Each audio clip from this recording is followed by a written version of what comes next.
Monza, the scene of today's Italian Grand Prix, round 11 of the World Championship, is the oldest Grand Prix circuit currently in use, and it positively oozes with tradition and history.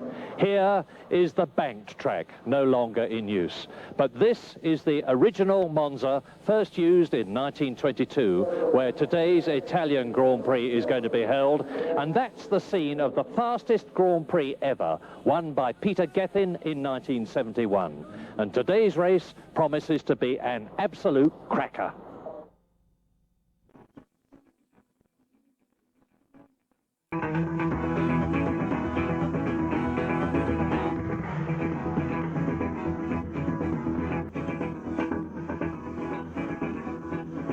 We expected it all to happen at Monza, and it has, and most of it is to do with McLaren. In a major policy statement, McLaren have confirmed, first of all, that Ayrton Senna is joining Alain Prost as their second driver in 1988. And they've also confirmed that from next season onwards, they'll be using Honda engines. Now, in a situation where they've been tremendously successful with the TAG turbo engine, what could possibly motivate them to change? My own vision for the next few years is that some of the major manufacturers are going to come into Formula One, and what most teams are today will probably not be capable of getting the job done in the future, and therefore we are, figuratively speaking, changing gear and putting intensification into our future programs that hasn't really been seen so far in Formula One. Now, McLaren's use of Honda engines next year is going to be at the expense of Williams, because Williams are not going to have Honda engines in 1988. Some people say that McLaren's gain is Williams' loss. But what does Frank Williams think? Well, certainly there's no wailing of gnashing of teeth here at Williams. We have a very strong program for next year. A new car, maybe with active ride, with a Judd V8 engine, which will be very competitive in normally aspirated terms. And we wait with interest to see just how much horsepower the turbos will actually be able to race with next year. It may not be as much as people think.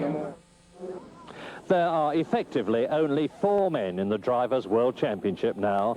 Nelson Piquet, 11 points ahead of his countryman, Ayrton Senna. Nigel Mansell still in there with a fighting chance in 3rd place. And in 4th position, the reigning world champion, Alain Prost. Williams look as though they have the Constructors' Championship in their grasp, a long way ahead of McLaren in 2nd position.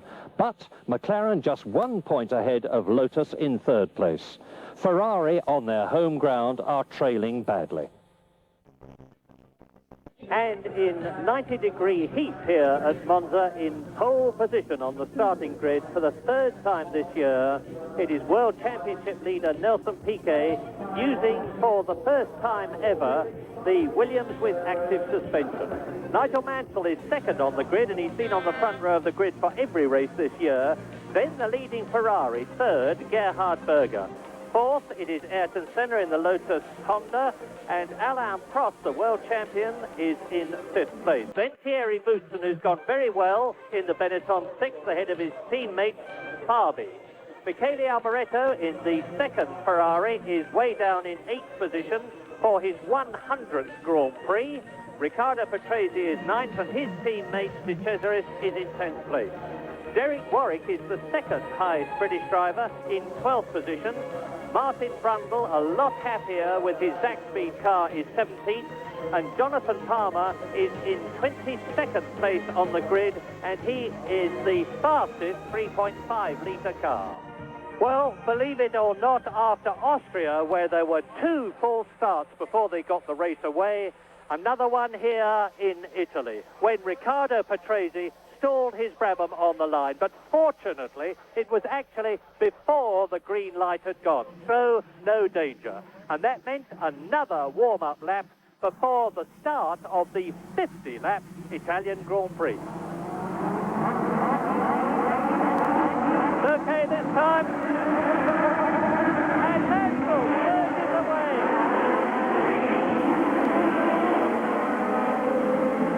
Nigel Mansell went away. away into the lead as they went into the Rettifilio, but already Nelson Piquet has taken the lead. Berger is third, Prost is fourth, Boutsen is fifth, and Ayrton Senna is sixth as they thread their way through this tricky series of bends, and nobody has gone into the sand.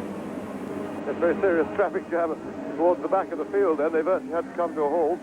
And it was interesting at the start then, because Nelson Piquet was very, very slow to react to the green light and made quite a tardy start. Mansell got his car moving noticeably before, and yet Piquet was still able to outpower Mansell to the first corner.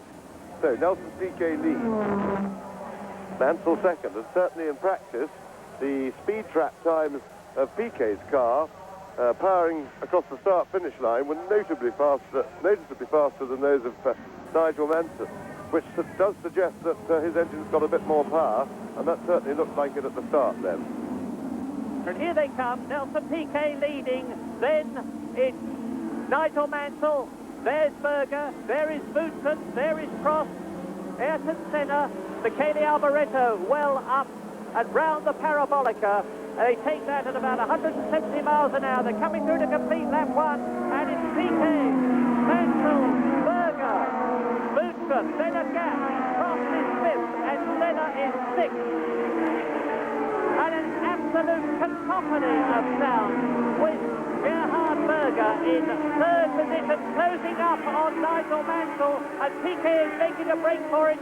Berger is all over the back of Nigel Mansell. Williams in second place, and in fourth position, Boutsen in the Benetton is right with Berger, who's going for second position now, but Mansell closes the door. That is the Rozier series of men. Second side of fourth, the Boutsen is through, and it is second place. Boutsen up into second place. Fantastic.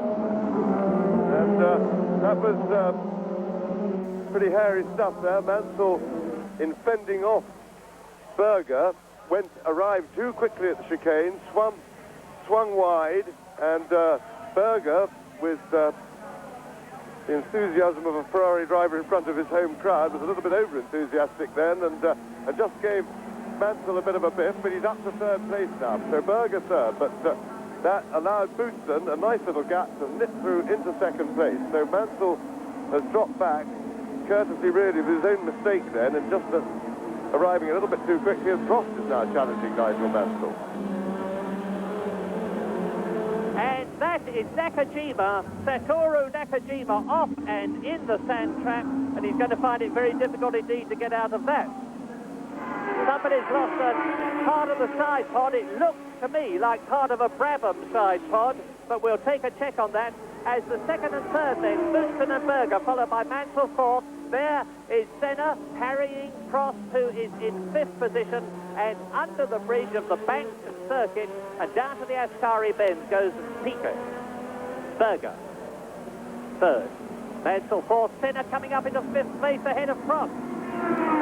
So Senna has moved up a place. There is Michele Alboreto in the second Ferrari, who is seventh.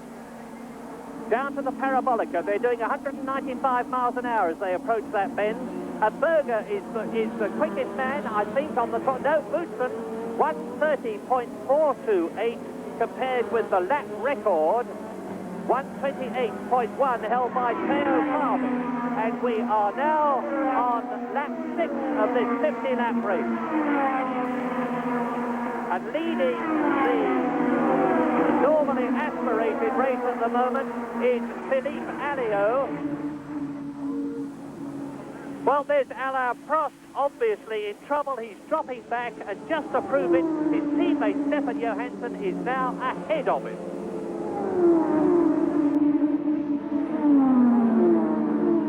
And there is Alboreto's Ferrari. It's back to you. And that side pod we saw being removed from the track was probably his, because he has got a naked radiator on one side of his car. There is Piquet leading, Boutsen looking closer, Berger in third position, Nigel Mansell is still fourth, there is Cesarin who is touring, so it looks as though the second Brabham is in trouble. Ayrton Senna just going past there in fifth place. And Mansell, as you can see, there he is in fourth position. has closed the gap between himself and Gerhard Berger. There is now 0.75 seconds between Mansell in 4th place and Berger in 5th. Senna is 4 seconds behind Mansell in 5th position, and there's the Englishman catching the Austrian Gerhard Berger. Stefan Johansson is in 6th place, and Alboreto into the pits for something which is obviously not a tyre stop, because as you can see, there is no furious activity around the wheels of the Ferrari. Another retirement question mark for the unfortunate Michele Alboreto. But Piquet, as I say, very much in command. And if he wins in Italy, there he is, with Boutsen coming up fast behind him, with Mansell shaping up to take Berger as they come down to the Parabolica. Mansell going for 3rd position. And if Piquet wins here in Italy, he would have had 3 wins and 6 second places. And now, is Mansell going to take that 3rd place from Berger?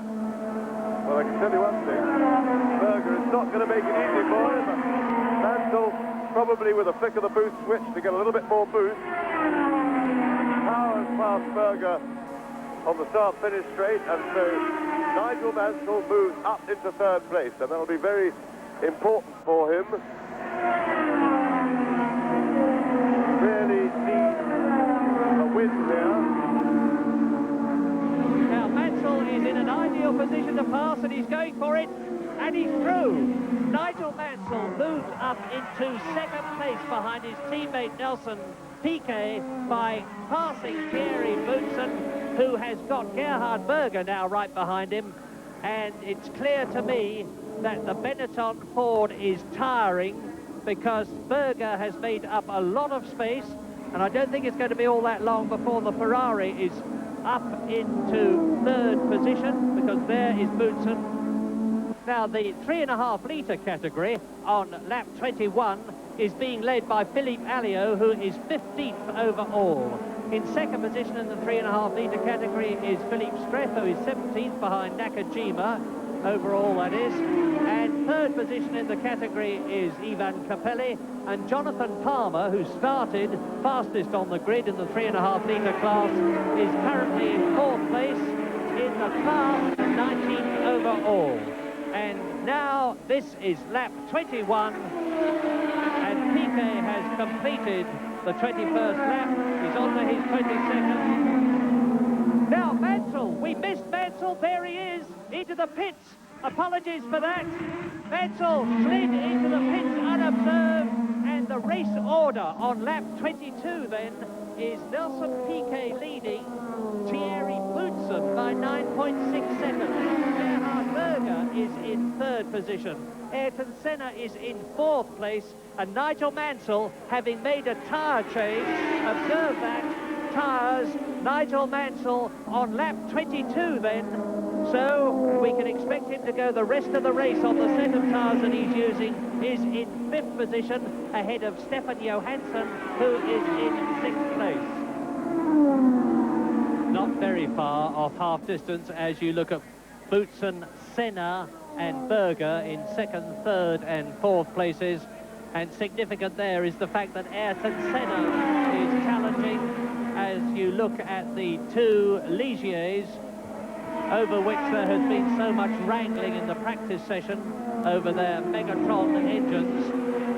And Senna now is up, and he is ahead of Boutsen. So on lap 23 out of 50, approaching half distance, the brilliant Brazilian double Grand Prix winner in 1987, Ayrton Senna, has clawed his way through the field. He's got ahead of Mansell, of course, who is now down in 5th position by virtue of his tyre stop. He got ahead of Berger, he got ahead of Boutsen, and he's now pulling away from Boutsen and Berger. He's in 2nd position as you look at the leader. Now look down the course for the yellow car. That was the Zaxmead. There is Ginzani in the Ligier, followed by Arnoux in the Ligier. There is 2nd place man Ayrton Senna on his 23rd lap, followed by 4th man Boutsen. The Scarlet Ferrari of Berger is 5th. And I will give you the gap between Nelson Piquet, race leader on lap 24, and the 2nd place car of Ayrton Senna. It is 12.1 seconds. And Boutsen and Berger went for the pits then.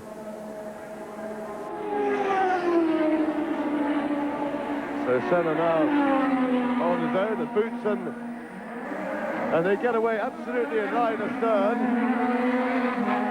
And a tremendous fight out of the pits to get to that first chicane. And there we are, that's the result, won by Boutsen, but they're sliding around a lot on the cold tyres. And Boutsen nearly made a mess of that. So they raced into the pits and they continued to race out of them. And thanks to that masterly departure, Thierry Boutsen is now in 4th position, with Berger fighting very hard indeed. As James has pointed out, although their tyres have been preheated, they will still not quite be at racing temperature. So Boutsen made it. And Nigel Mansell has just broken the lap record. Yes, a 1:27.4, which has really smashed it, and that's really over a second faster than anyone else. And Nelson Piquet is now in the pits. There is Nelson Piquet making his stop, which looked a bit of a slow one, and that won't please the Brazilians one little bit. So he will have lost time on the road to Mansell, courtesy of that. And in fact, now they are together. So the battle of the Williams is really joined, because Piquet, all his lead over Mansell was lost in the pits. And remember, Mansell has the warmed-up tyres on, so Mansell will be very anxious to pass him now, while he's got the tyre advantage before Piquet gets his new one warmed up. And this is the half distance, lap 25. Ayrton Senna leads in 2nd position. There he is, Nelson Piquet. In 3rd position, just behind him, is Nigel Mansell. Both of them have changed their tyres. And now we're seeing a battle royal between the two arch rivals in the Williams team, with Piquet defending his position, moving across to the right, knowing that it is Nigel Mansell, the man who he would most like to beat in the Italian Grand Prix, who is there behind him. And look at that, that was Mansell off the course there, over the curve, in his efforts to get out of the Ascari bend, right on the tail of Piquet. Yeah, so this is the opportunity that Mansell would be looking for, with slower cars in front, a bit of traffic. And you're looking at yet another scrap, the scrap between Boutsen for 4th and Berger. Senna leading 12.5 seconds, and Senna is really extending the life of his tyres as Piquet goes through and passes Christian Danner in the Zach speed, who immediately tucks in behind the Brazilian, much, I'm sure, to the irritation of Nigel Mansell, who wanted a quick run out of the Ascari bend. He will have to get past Christian Danner, and he did so. That is Eddie Cheever out of the Italian Grand Prix. And Martin Brundle, going better than he has gone in a Grand Prix for a long time, is up into 8th position and will conceivably finish in the points for the 2nd time this season. He was in 5th place at San Marino, but now on lap 32 out of 50, Ayrton Senna still leads, but by a diminishing margin, which indicates to me that his tyres are going off, because Nelson Piquet is cutting into the advantage that Senna has. It's now down to 5.5 seconds. You saw Ayrton Senna, you saw a flash behind him of Piquet, but look at this, because Berger is ahead of Boutsen, and you saw it happen. And that means to say that the Ferrari with the Austrian on the wheel is now up into 4th place. A marvellous fight for that position between the Ferrari and the Benetton. And meantime, Senna continues to astound me with the way he is keeping his tyres intact. I'm quite sure now that Senna is not intending to stop the tyres, and by looking after them so carefully in the early part of the race, at the moment he seems to have done himself a very clever trick and out-fumbled the others, because he's maintaining his lead. He's 6.5 seconds ahead of Piquet still, and appears to be able to pretty much match Piquet for speed. And there you see the pit with Alain Prost, who is totally out of this race, and therefore I think totally out of the World Championship. He rejoins the race, but Alain Prost is not going to finish in the points in the Italian Grand Prix. And that is destroys any chances or hopes he may have had of being world champion for the third year in succession. And Mansell is dropping back now. Yes, and Mansell's engine sounded a little bit rough to me as he went past, and that would be consistent with the fact that he's dropping back quite sharply. It is beginning to look more and more as though the 1987 World Championship is going to be between the two Brazilians, Nelson Piquet and Ayrton Senna. And Senna, if he wins here, will close the gap between himself and Nelson Piquet by 3 points, and every point is going to help as the season draws towards its conclusion. And that's a new lap record for Nelson Piquet. Well, Piquet has taken 1 second out of Senna's lead as out of the Minardi gets Adrian Campos to retire yet again. The little Spaniard has failed to finish in any of the 11 Grand Prix of this year. Well, Mansell now over 20 seconds behind Nelson Piquet and starting to fall back towards Gerhard Berger. At the moment, Berger is some 9 seconds behind Mansell. Certainly lapping quicker than he is. Yes, race order, lap 39. Senna, 5.6 seconds ahead of Piquet. Lotus Honda ahead of Williams Honda. Nigel Mansell is out of the reckoning unless either Senna or Piquet hit problems. When I say out of the reckoning, I mean from the point of view of a win. Then in fourth position, Gerhard Berger with Boutsen in 5th place, and you can see that the gap between them is some 5 seconds. And then a long gap before Stefan Johansson appears in 6th position, ahead of 7th place man Theo Fabi. There's only about a second between them.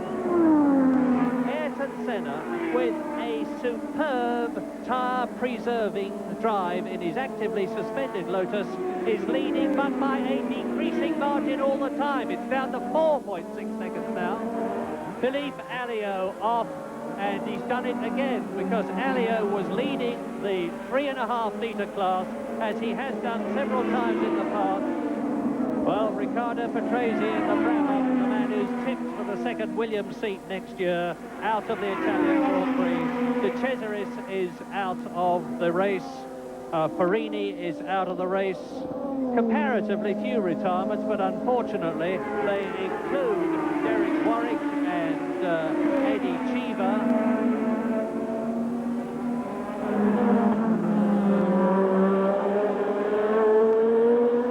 Look at Ginzani, who is 8th, being lapped by race leader Ayrton Senna, and he is on his 43rd lap, and off goes race leader Ayrton Senna. That's loaded, he rejoins, but his tyres will be covered in dirt and muck. So now Senna's cool is going to be well and truly tested. Has the car been affected?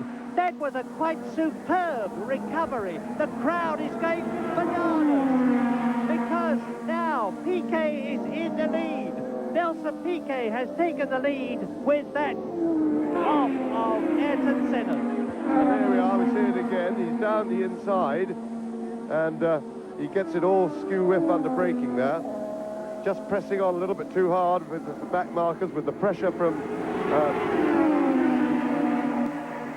Piquet behind him, and that was the result. But as I say, he was pretty lucky to keep the car moving and to be able to get out of that without getting totally bogged down. Off goes Jonathan Palmer and pushes Nigel Mansell onto the grass. But Nigel Mansell, with a bit of rally crossing, manages to keep on the track, back on the track. But Nigel Mansell, just as he wouldn't be thanking Ayrton Senna, will certainly not be thanking Jonathan Palmer for that.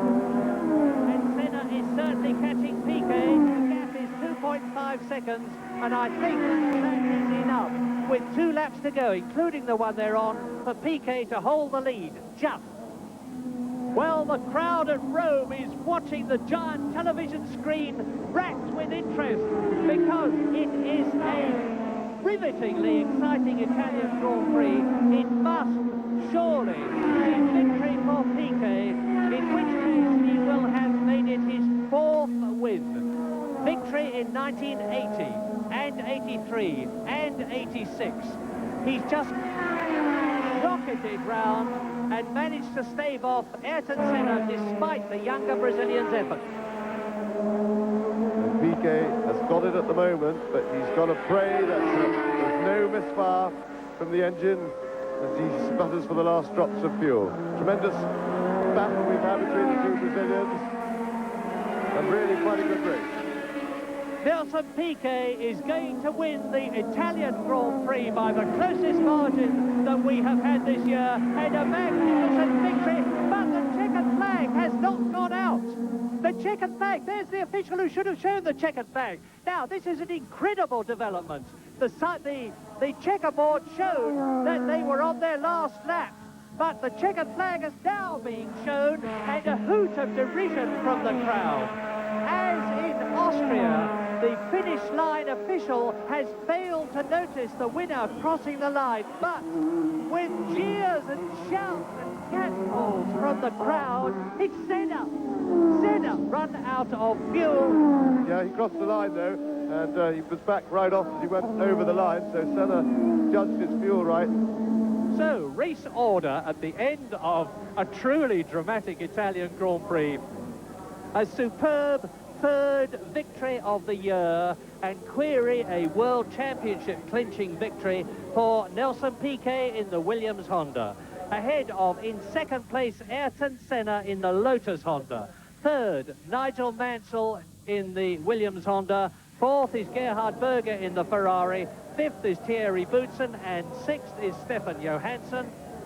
And that means that Nelson Piquet is now even further ahead of Ayrton Senna in the Drivers' Championship. Nigel Mansell is still third, and Alain Prost is still fourth, but right out of contention. In the Constructors' Championship, Williams look as though they've got it made. But up into second place ahead of McLaren has come Lotus. Well, after that Italian Grand Prix, we know that some of you like to keep in touch with why people retired and where they finished, so here are the details.